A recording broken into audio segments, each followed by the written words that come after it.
All right, this is a story. I had it listed down where it comes from. If you want to, I can find it. Anyway, so the story is about a one Mr. Malka, and he had a daughter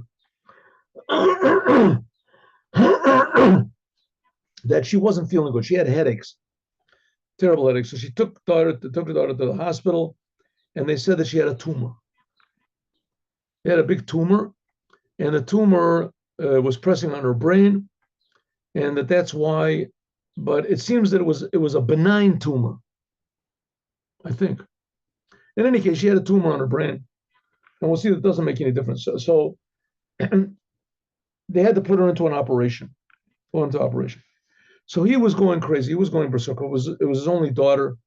So somebody told him, excuse me, go into the Lubavitcher Rebbe, and he'll help you. So this Mr. Malka, he wasn't a religious Jew at all, and he was he lived in New York, but as so many of our other, you know, Israeli brothers and sisters, they they weren't religious anyway. So he left Israel also, like so many of our Israeli brothers and sisters, and so he went into the Rebbe, and he gave the Rebbe he had a little thing that told what was wrong with his daughter, and he was crying. It happened to be the month of Adar. Now this is the last day of the month of Adar, by the way. So Adar is supposed to be happy. So the Rebbe said to him, now is the month of Adar. What are you crying for? He said, because my daughter is sick, and she's having an operation. I told you. So he said, this is the month of Adar. You want to bring sadness into my office? That's what you came in here to bring sadness into my office? If you want your daughter to be better, then you better be happy. So he said, Rebbe, what do I have to be happy about? My daughter is dying. So that's it. The Rebbe finished. The man went out, didn't know what to say, talked to his friends. His friend said, listen, the Rebbe said, you got to be happy. You have to think positively and be happy, and then everything will be all right. Don't. He said, but I can't be happy. My daughter's sick. He said, well, if you think that your daughter is healthy, think whatever you can, but whatever you can do, don't think about the bad things. Think about the good things. Okay, comes the big day. He says, okay, he'll do it. He tells his wife also, and they have to think positively. She's going to get better, and they make a little party or something for getting better. So they go to the hospital the day of the operation, and they're sitting outside, and they take their daughter into the operating room. And of course, he's doing everything he can. He's to smile and to say, yeah, it's going to be all right. I was by Lubavitcher Rebbe, and it's going to. And she goes in, his wife is weeping, and they're trying to hold back. After about 1 hour, the doctor comes rushing out, and they figure, oh, no, that's it. We lost her, we lost her. And they said, you're Mr. Malko? He says, yes. Says, well, your daughter. Says, what happened? Said, we don't know what happened, but there's no tumor. There's no tumor. The tumor went away. Yesterday, there was a tumor. We looked at the x-rays, and it's just not there. It's never happened such a thing. It's never been. So Mr. Malko was tremendously happy. I was very tremendously happy. And so he realized that the Rebbe did this, big miracle. But unfortunately, it was not a complete miracle because his daughter didn't wake up.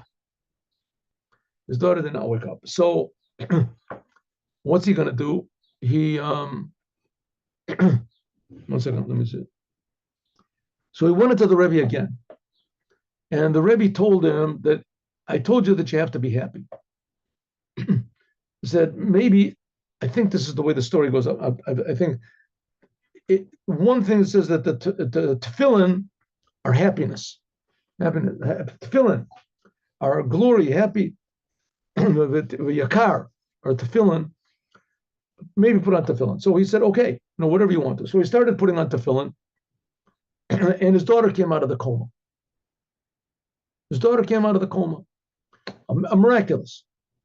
So he went to the Rebbe and said, thank you very much. I really appreciate it. I'll give charity. I'll give whatever. But it seems that there was a problem. His daughter could not speak. it seems that the whole business with the operation and maybe the removal of the that they cut in, whatever happened, is that she couldn't speak. She was awake, but she was mute. She couldn't speak. So the Rebbe said to him, this all happened like within a month. So the Rebbe said to him that Passover we eat matzah, and matzah it says is the food of faith and the food of healing. And usually on the first day of Passover, it says is the food of faith. And the second day, it says is the food of healing. But maybe we can reverse it. Sometimes it'll reverse it. The healing can come first, and the faith will come afterwards. Give your daughter some matzah on the night of Passover and see what happens. So he did. He gave the night of Passover, he gave her matzah. And sure enough, the next day, she was able to speak. From then on, Mr. Malka decided that maybe he should stop thinking so much about what God does for him or what the world does for him and start thinking about what he can do for his creator. And he became an observant Jew. And as far as I know, he became a Chassid Chabad, but I don't know. It didn't say that in the story. So we see from this, number one, that happiness helps, and that Tefillin, the commandments, help, and that matzah heals. Have a good day with Mashiach now. See you all tomorrow.